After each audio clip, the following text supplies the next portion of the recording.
Bonjour, je voudrais vous parler d'un livre qui vient de sortir que j'ai coécrit avec un ami, Franck Lehaut, qui est instructeur en apesanteur sur notre Airbus 0G de Novespace. Ce livre, c'est Histoire de la conquête spatiale, sous-entendu la conquête spatiale habitée, la conquête spatiale par les hommes et les femmes. Donc ce livre se présente comme un almanach, c'est-à-dire qu'on a identifié les événements clés qui font les 54 ans de vol habité dans l'histoire de l'humanité.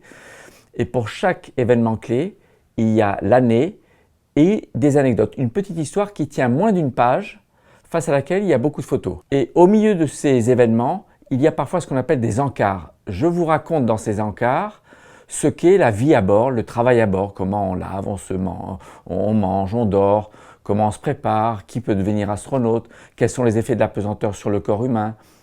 La dernière partie, donc c'est un petit chapitre, il y a 4 grandes parties.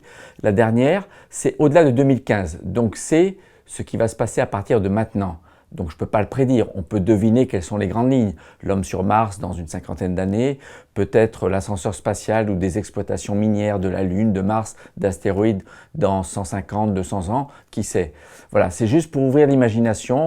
J'ai envie de vous donner un exemple. Par exemple cette page. L'homme survole la Lune le jour de Noël. Il s'agit d'Apollo 8, la première mission qui a emmené des humains très loin de la Terre.